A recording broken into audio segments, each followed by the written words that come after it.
Even without doing any activity, you can still manifest what you want if you organize these 4 dimensions in one direction and keep it unwavering in that direction for a certain period of time. Now he believes Shiva will do it for him and it will happen. So is Shiva going to come and build your house? No, I want you to understand, God will not lift his little finger for you. What has not happened till now on this planet can happen tomorrow. Human beings are capable of making it happen tomorrow.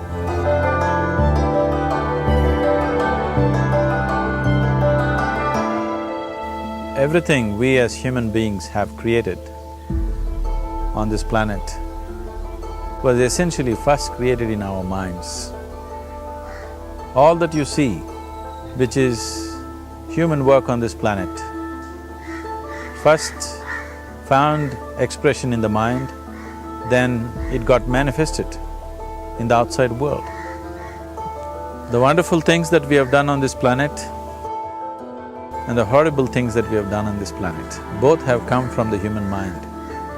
So if we are concerned as to what we create in this world, it's extremely important that first of all we learn to create the right things in our mind, how we keep our minds. If we do not have the power to keep our minds the way we want it, what we create in the world is also going to be very accidental and haphazard. So learning to create our minds the way we want is the basis of creating the world the way we want. There is a wonderful story in the yogic lore. On a certain day, a man took a walk. He went for a long walk. Accidentally, unawares, he walked into paradise. Fortunate, isn't he? He just took a walk and he landed up in paradise. After this long walk, he felt little tired. So he thought, oh, I'm tired, I wish I could rest somewhere. He looked around, there was a nice tree, underneath which there was very cushiony grass. So it was inviting. He went and put his head down there and slept. After a few hours, he woke up, well rested, and he thought, oh, I'm well rested, but I'm feeling hungry, I wish I had something to eat. And he thought about all the nice things that he ever wanted to eat in his life. And instantly, all those things appeared in front of him. You need to understand, there the service is like that. Hungry people don't ask questions. Food came and he ate. Stomach became full. Then he thought, oh, my stomach is full, I wish I had something to drink. All the nice things that he ever wanted to drink, he thought about it and all of them just appeared in front of him. Drinking people also don't ask questions, so he drank. Now with a little bit of alcohol in him, you know Charles Darwin told you, all of you are monkeys, your tail fell away. Not me, Charles Darwin told you that you were all monkeys and your tail fell away and then you became human. Yes, definitely the tail fell away.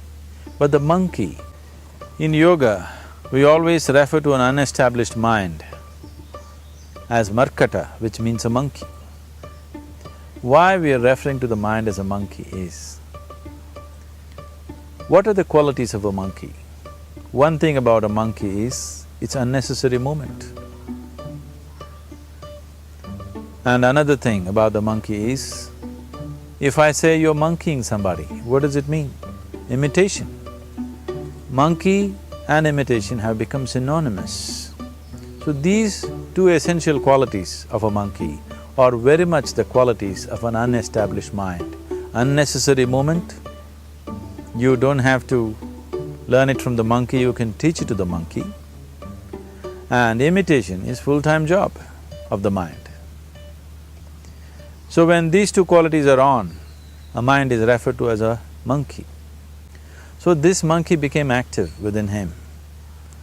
He just looked around, thought, what the hell is happening here? I asked for food, food came. I asked for drink, drink came. There must be ghosts around here. and ghosts came. Oh, the ghosts have come, they're going to surround me and torture me, he thought. Immediately the ghosts surrounded him and started torturing him. Then he started screaming in pain and said, oh, they're going to kill me, and he died. Just now he said he's a fortunate being. The problem is he was sitting under a kalpavriksha or a wishing tree. He asked for food, food came, he asked for drink, drink came, he asked for ghost, ghost came, he asked for torture, torture came, he asked for death, death happened. Now don't go looking for these kalpavrukshas in the forest. You can barely find a tree these days. A well-established mind, a mind which is in a state of samyukti, is referred to as a kalpavriksha. If you organize your mind to a certain level of organization, it in turn organizes the whole system. Your body, your emotion, your energies, everything gets organized in that direction. Once all these four dimensions of you, your physical body, your mind, your emotion and the fundamental life energies are organized in one direction, once you are like this, anything that you wish happens without even lifting a little finger actually. It would help to assist it with activity, but even without doing any activity, you can still manifest what you want if you organize these four dimensions in one direction and keep it unwavering in that direction for a certain period of time. Right now the problem with your mind is, every moment it is changing its direction. It is like you want to travel somewhere and every 2 steps if you keep changing your direction, the question of you reaching the destination is very remote unless it happens by chance. So, organizing our minds and in turn organizing the whole system and these four basic dimensions of who you are right now in one direction, if you do this, you are a kalpavruksha yourself. Anything that you wish will happen. But right now, if you look at your lives, everything that you have wished for till now, if it happens, you have finished. Everything and everybody that you have desired for, if all of that lands up in your house today, could you live with that? Once we're empowered like this, it's very important that our physical action, emotional action, mental action and energy actions are controlled and properly directed. If it is not so, we become destructive, self-destructive. Right now, that is our problem. The technology, which is supposed to make our life beautiful and easy, has become the source of all the problem that we are destroying the very basis of our life, which is the planet. So what should have been a boon, we are making a curse out of it. What has brought incredible levels of comfort and convenience to us in the last 100 years or so has also become a threat to our life simply because we are not conscious action, we are in a compulsive state of action. So organizing our minds fundamentally means moving from a compulsive state of activity to a conscious state of activity. You might have heard of people for whom they asked for something and beyond all expectations it came true for them. Generally this happens to people who are in faith. Now, let's say you want to build a house. If you start thinking, oh, I want to build a house. To build a house I need 50 lakhs, but I have only 50 rupees in my pocket. Not possible, not possible, not possible. The moment you say not possible, you are also saying I don't want it.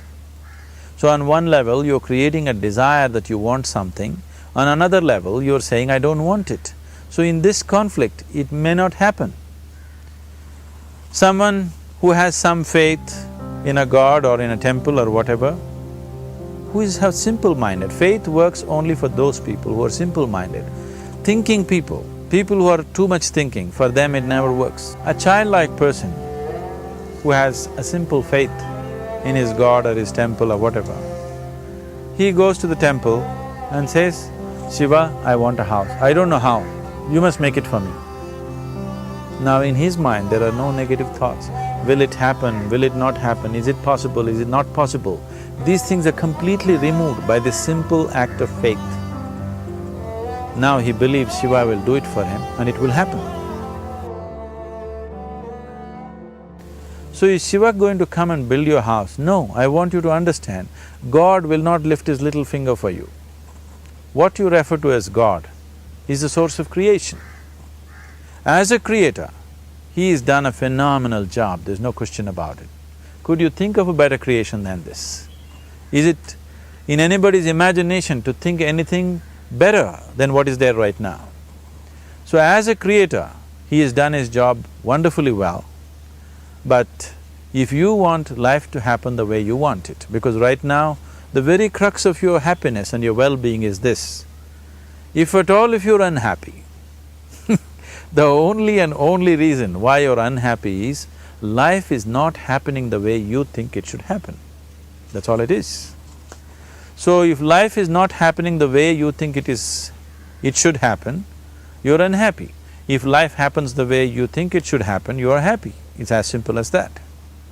So if life has to happen the way you think it should happen, first of all, how you think, with how much focus you think, how much stability is there in your thought, and how much reverberance is there in the thought process will determine whether your thought will become a reality or is it just an empty thought.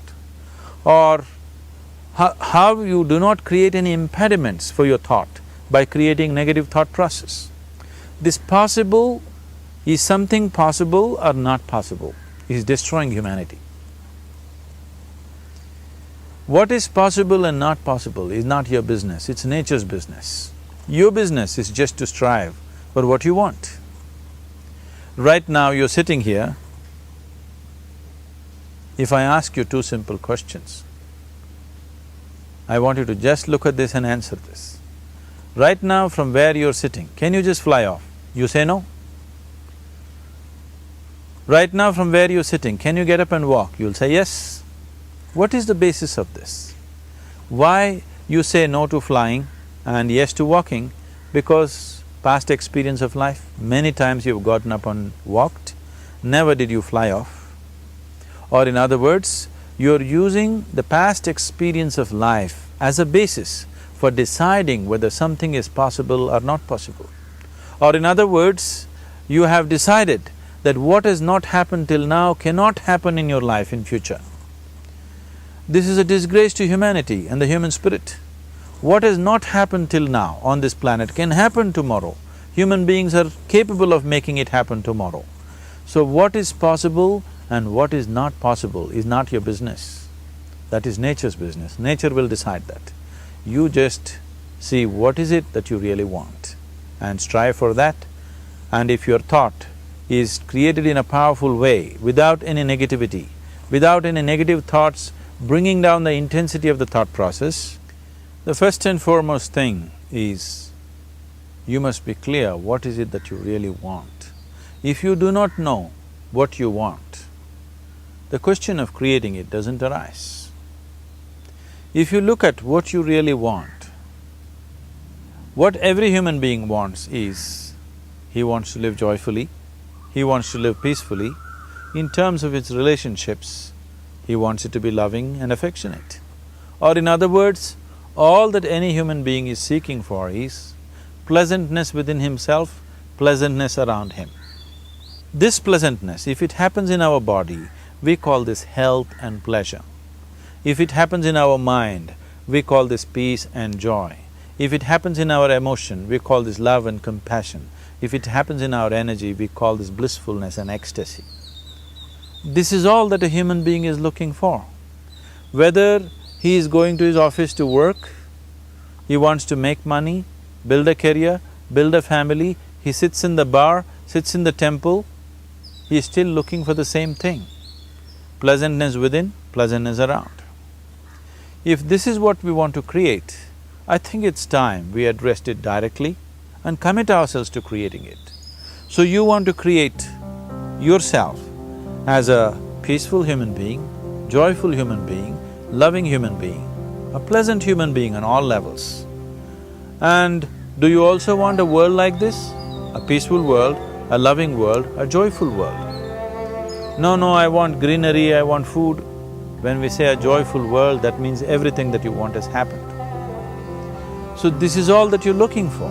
So all that you need to do is commit yourself to creating it, to create a peaceful, joyful and loving world, both for yourself and everybody around you. Every day in the morning, if you start your day with this simple thought in your mind, that today, wherever I go, I will create a peaceful, loving and joyful world. If you fall down 100 times in the day, what does it matter? For a committed man, there is no such thing as failure. If you fall down 100 times, 100 lessons to be learnt. If you commit yourself like this to creating what you really care for, now your mind gets organized. Once your mind gets organized, the way you think is the way you feel, your emotion will get organized. Once your thought and emotion is organized, your energies will get organized in the same direction. Once your thought, emotion and energies are organized, your very body will get organized. Once all these four are organized in one direction, your ability to create and manifest what you want is phenomenal. You are the creator in many ways. That which is the source of creation is functioning within you every moment of your life. It is just that, have you kept access to that dimension or not? Organizing the four basic elements of your life will give you that access. There are tools and technologies to do this. The whole science of yoga, the whole technology that we refer to as yoga is just about this, transforming yourself from being just a piece of creation to become a creator.